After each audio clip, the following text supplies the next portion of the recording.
Hey, book lovers, welcome to While I Read. I'm Katie Dodrell, and today I'm going to be talking about Ruth Ware. Ruth Ware is one of my favorite thriller authors. She's often referred to as the Agatha Christie of our time, and I just love reading her mystery and thriller novels. Ruth Ware has 9 published novels, and I've read all of them and enjoyed almost all of them. And so today I thought I'd make a video ranking Ruth Ware's novels. I'm going to rank them in order of my enjoyment and tell you a little about each one so you can decide if you want to read it. I have to say, putting these books in order was so hard. The ones at the top of the list were pretty easy because I know which books are my favorites. But towards the bottom of the list was really hard because I've liked almost all of her novels, and it was very hard to have to rank some of them low on the list. So I'm going to start with number 9, the book I liked the least, and move up to number 1, the book that I liked the most. Book number 9 on my list is The Turn of the Key, which is the only Ruth Ware book that I've sort of DNF'd. I say sort of because I did skim and skip around to the end, but I didn't read and love every word of this book like I have the other Ruth Ware books. So this book is about a young woman named Rowan who is hired to serve as a live-in nanny for a family who lives in an isolated house in the Scottish Highlands. The story is actually told through letters that Rowan is writing from prison. So we know from the beginning that something has gone very, very wrong. So when Rowan arrives at the isolated house, she finds that the kids that she's supposed to be watching are pretty bratty. The house is a smart house and has all kinds of different technological innovations that are supposed to be helpful. But what she finds is that the technology often misbehaves in some very creepy ways. The premise of this book sounded great to me. I love the remote location and the idea that this technology that is supposed to be helpful can actually end up being very dangerous. This book is a retelling of The Turn of the Screw by Henry James, which I'm ashamed to say I've never read.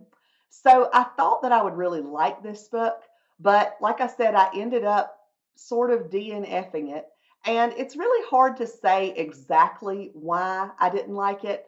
I think there are several reasons, and a lot of them aren't really related to the book, but just more to my personal preferences. I don't think it's the fault of the book at all. I've heard a lot of booktubers say that this is their favorite Ruth Ware book. Like I said, I think it's just a matter of personal preference and also a little bit of timing. This book came out in August of 2019. At that time, my daughter was about 6 months old. The book has some content around children that bothered me. At that time, I just couldn't read anything that had to do with child neglect or child injury or just anything bad about children.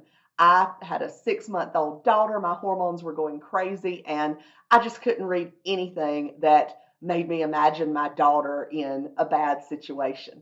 Actually, I still have trouble reading books that involve child abuse or anything approaching that. My daughter's 5 now. So that was one reason why I didn't enjoy the book.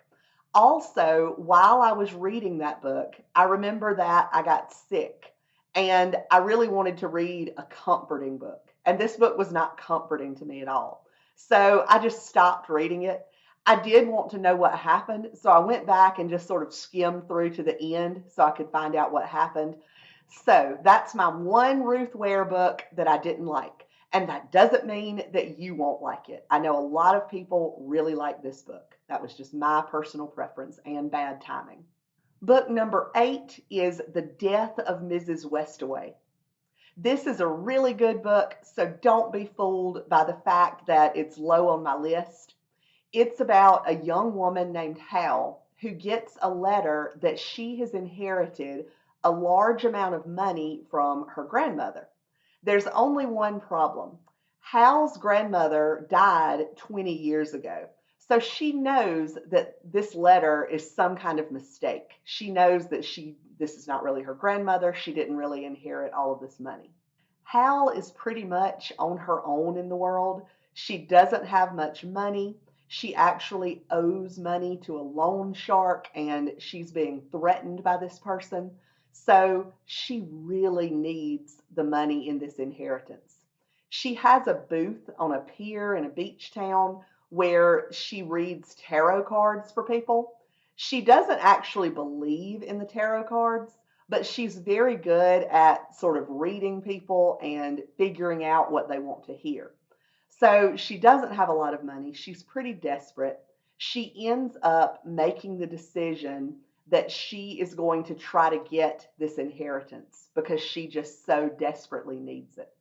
She didn't actively seek this inheritance out. It just seems like it's sort of fallen into her lap, and she needs money so badly that she just can't resist trying to get it. So, in order to get the inheritance, she has to go to this remote Cornish estate called Trepasson. And she has to meet the actual family of this Mrs. Westaway who left her the money, and also has to meet with lawyers, the executors of the estate. So she gets there to Trepasson, and she realizes that she is not the only one with a secret. I really liked this book. It had a very dark, creepy, gothic vibe. I also liked the character of Hal. She is definitely a con artist, but Ruth Ware does a great job of making you really sympathize with Hal and understand why she is doing what she does. This book is not higher on my list because it's honestly not that memorable to me. I had to look up the plot of it because I just didn't remember that much about the book. I think it's one where the concept ended up being better than the actual book. But again, for a lot of booktubers, this is their favorite book by Ruth Ware. So I definitely think you should try it. Book number 7 on my list is The Lying Game. One of my favorite parts about this book is the setting. And as I was researching for this video, I read where Ruth Ware said that this is the only one of her books where the setting actually came to her before the plot and the characters did. So it's set in a small village called Salton in an old tide mill. There is a boarding school in the marshes of Salton, and the book is about 4 women who are now in their 30s who went to this boarding school. While they were there, they were really good friends, and they played a game called the Lying Game. And basically, in this game, they would make up these crazy, outrageous lies that they would tell people and try to get people to believe them. Obviously, this lying game did not make them very popular with other students or with faculty at the school, and they ended up being expelled during their last year at the school. Also, during their last year at the school, one of their teachers died mysteriously. This teacher also is the father of one of these women who was part of the lying game. As the book starts, one of the friends sends a text message to the others saying, "I need you." They're all in their 30s now. They don't really keep up with each other that much, but they all know what this text means, and they all drop everything to go to this old abandoned tide mill in Salton. Like I said, I loved the setting for this book, the old dilapidated tide mill, the boarding school. Obviously, since this book is called The Lying Game, you know it involves a lot of lies. And I remember thinking as I was reading it that I would not have liked any of these girls if I had actually gone to school with them. They are not very sympathetic characters. But I did read the book quickly. I remember being surprised by the ending of it. So it's definitely a solid Ruth Ware book that you should try. Book number 6 on my list is In a Dark, Dark Wood. This was Ruth Ware's debut novel, and again, I loved the setting for it. It's about a woman named Nora who goes to a hen party or a hen do for her old friend Claire. This is what in the US we would call a bachelorette party, but apparently in the UK they call it a hen do. So that's really fun. The party takes place over a weekend in a remote house in the middle of the woods. I love how the house is described. It's in the modernist style, it's all glass and sharp edges. It looks kind of out of place in this isolated location. So Nora goes to this party, and we find out that although she and Claire had been best friends when they were growing up, she hasn't actually seen Claire in 10 years. They actually had a big falling out, and it turns out that Claire is marrying Nora's old boyfriend. Nora doesn't really want to go to this party, but she agrees to go. Almost as soon as everyone arrives to this remote house in the middle of the dark, dark wood, bad things start to happen. This is a very fast paced thriller. I remember loving the creepy setting and the characters. It has a very Agatha Christie like feel to it because we've got all these characters who are in an isolated location.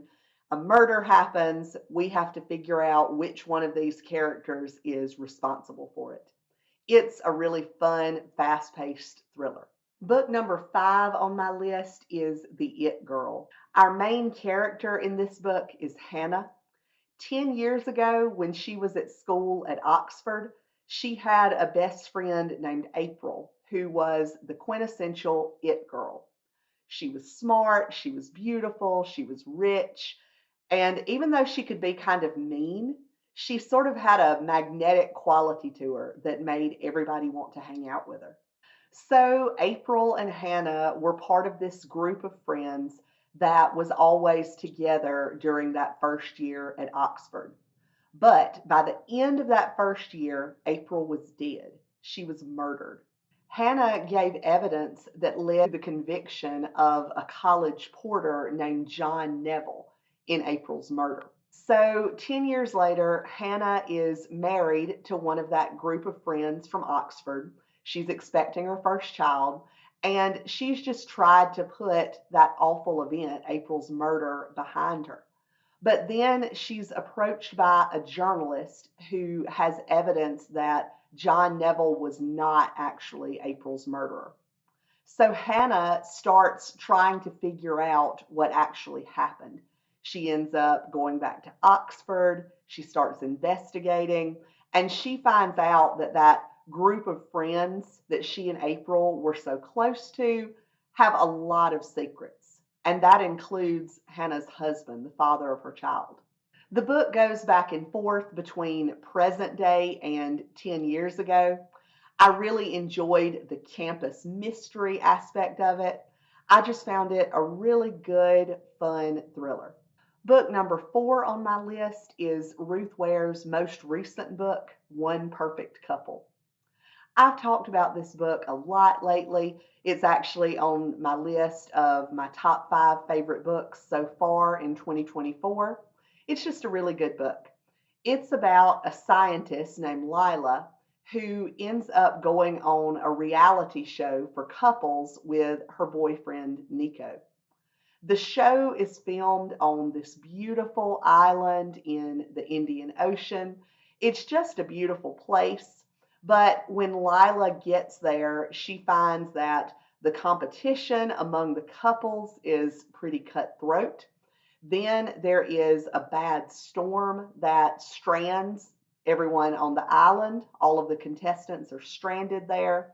So they're in a survival situation. They have limited food, limited water. They've got to figure out how they can survive on their own. They are not able to contact anyone for rescue. They don't know if anyone's on the way to rescue them. So they're trying to survive. They're fighting against nature.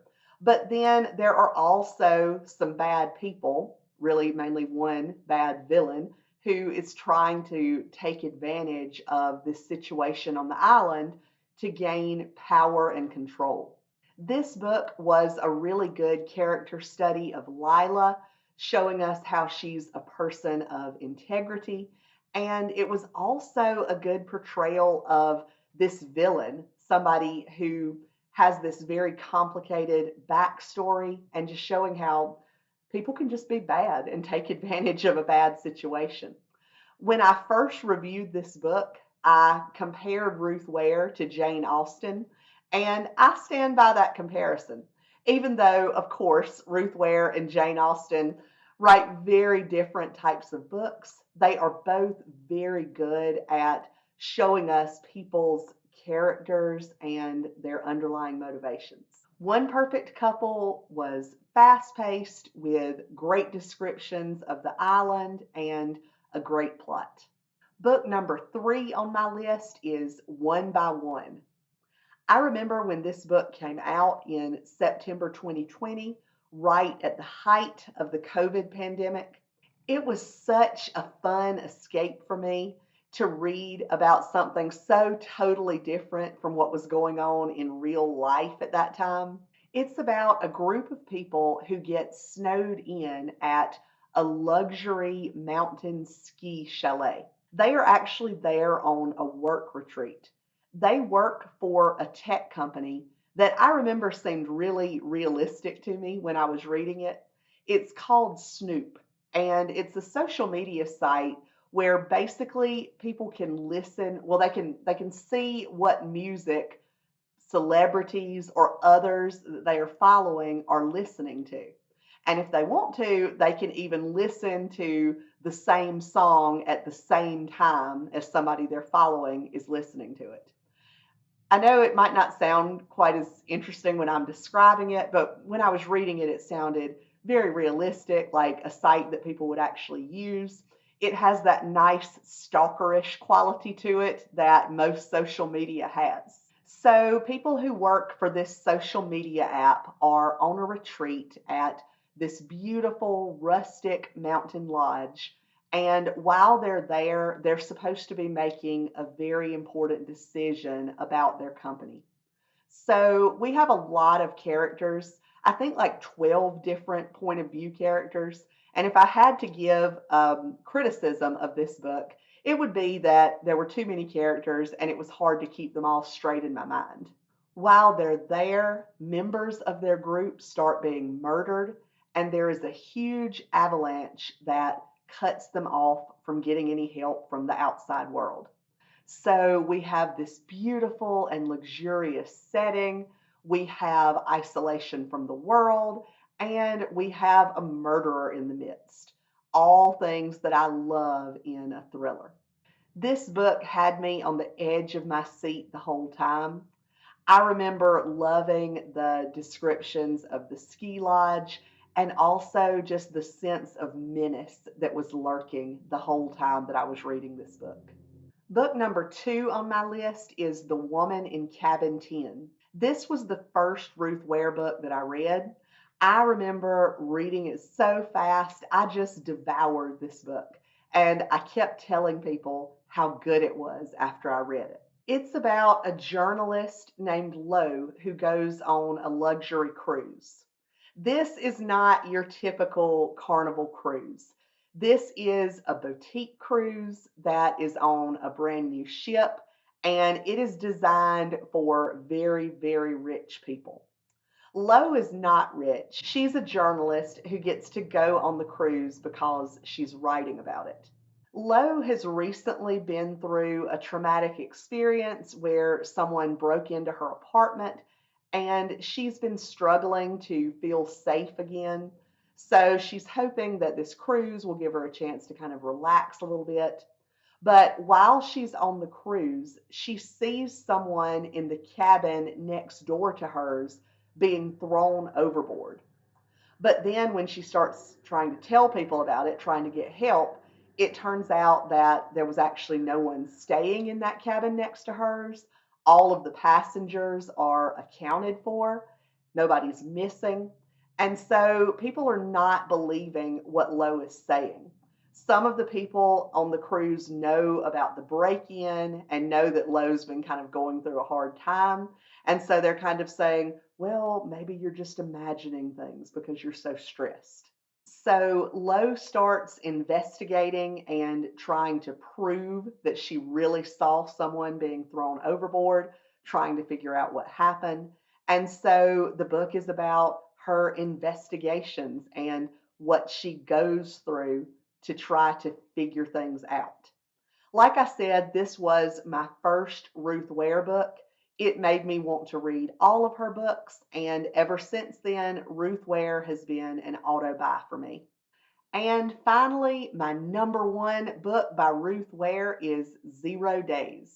This was one of my favorite books from 2023. It was number two on my top 10 list from that year. It's just really one of the best books that I've ever read. It's very different from other Ruth Ware books, which are generally more psychological thrillers. A lot of times they have sort of a gothic, mysterious feel to them. This one was a really action packed, exciting book. For me, it was just unputdownable. I describe it to people as kind of like the British version of The Fugitive. So in the book, our main character, Jack, and her husband, Gabe, are penetration specialists. They're hired by companies to find the weaknesses in their company. Weaknesses, both physical, like ways that people can break into a building, and also technological weaknesses, like ways that people could hack into it. So Jack handles the physical breaking in side, while Gabe, the husband, handles the technological side of things. So at the beginning of the book, Jack and Gabe have been working together to try to get into this building. Jack has been actually physically breaking into the building. Gabe has been handling the technological side of it. When Jack gets home, she finds Gabe murdered, and the police quickly start suspecting her of the murder. I'm not giving anything away here. You'll find this out if you read the synopsis of the book. So Jack has to go on the run to keep from being put in jail. And she's also trying to find out who is the real murderer of her husband.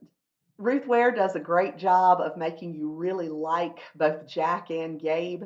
And so it was very sad when Gabe died, which happens very early in the book. But then the book just took off from there as Jack is on the run. She's trying to stay ahead of the police. She's trying to research what happens. It has some funny moments that involve her family. She has some young nieces and a sister who are trying to help her. It has just some really exciting moments as she's trying to get away from the police or trying to get away from other bad guys. The chapters where she's on the run, trying to figure out who killed her husband, trying to figure out why they framed her, and just trying to survive are just so exciting and fast paced to me. As you can tell, I really love this book. You definitely need to read it. So that's it for my ranking of Ruth Ware. Making this list has really made me want to go back and reread some of these books. Please comment and tell me your favorite Ruth Ware book. As always, if you liked this video and want to see more book recommendations and reviews, please subscribe to my channel. Now, you go take out the trash while I read.